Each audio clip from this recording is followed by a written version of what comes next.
Hey, it's Gabby, and nice to see ya. Today, I'm mad. Before we get into it, make sure you subscribe down below because I have new videos coming out every single week. I'm gonna try not to go too off script, but bear with me. Let's keep it down to essentially two stories, one old and one new.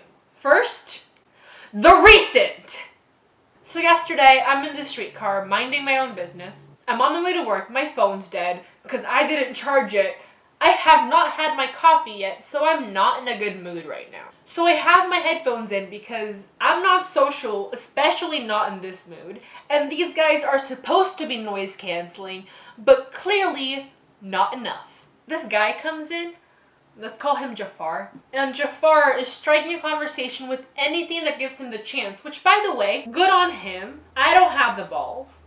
But then he strikes a conversation about nothing other than the weather with this guy, let's call him Parrot. Now Jafar is standing and Parrot is sitting, and they're both like 2 seats away from where I'm standing. Parrot, like a good Canadian, complains about how hot it is, which by the way, fuck you, it was a nice day. Then Jafar makes the very Canadian comment, give it 2 months and we'll be knee deep in snow. So through my noise-canceling headphones, I learn that Parrot prefers the winter to the heat. And I also learn that Jafar disagrees. He says, and I quote, "Man, I disagree. I do prefer the cold to the heat. But then again, the hotter it is, the more women can get away with wearing less." To which Parrot replies with, "The parkas leave more to the imagination." This conversation was out loud in public transit between 2 strangers. It's mind-boggling how Jafar said this to someone he did not know, because had he said this to the wrong person, he could have gotten into so much shit. I mean, the guy sitting right next to Parrot looked like he was about to right hook Jafar in the jaw. Kudos to him. Parrot was a businessman who, in my eyes, is even worse than Jafar because he had the chance to crush this guy with his words, but instead, he went along with it and was just as disgusting. I should have said something, but instead I'm ranting about it on YouTube.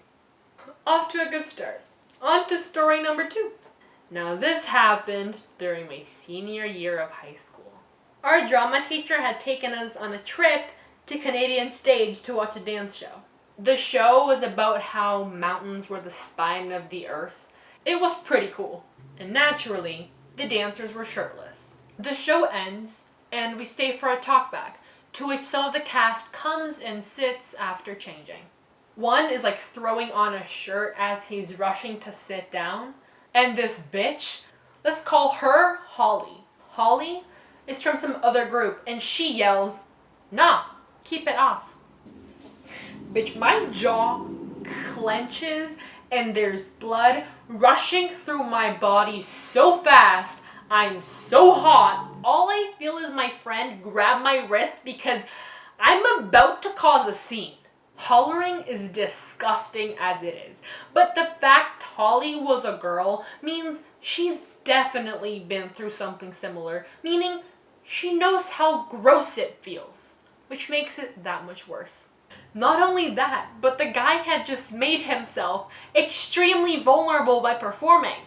After performance, you're not just in a passerby stand of mind. You are completely open, completely vulnerable to the audience. The talkback happens, I calm down, all seems fine. We see one of the performers cross the street. Not even 2 seconds later, Holly comes back, hollering, "Hey, come back, let me get your number." This is out in the street. We are no longer in the safety of the theater, and I'm on edge. I yell back, "Shut up," without even looking or thinking. Holly yells, "Who said that?" To which I stop in my tracks, raise my hand, and turn around. I don't know what took over me because my friends kept walking. And when I looked back, they were gone.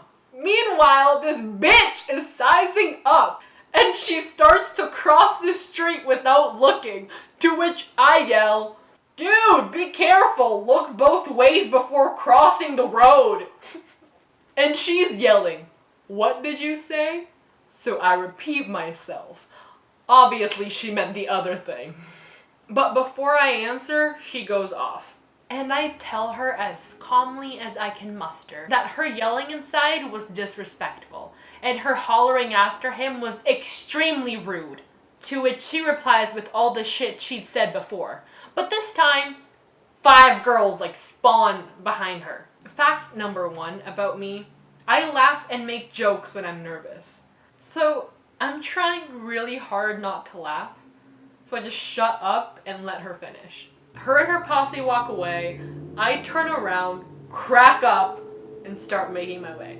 Oh, but Holly wasn't done. Because she crossed back.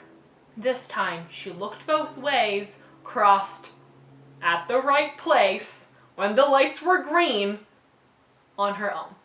She says, "You should watch who you talk to. You don't know me. You don't know where I'm from. Next time, you might catch hands." To which my dumbass replies with, "Is that a threat?" And Holly starts going off.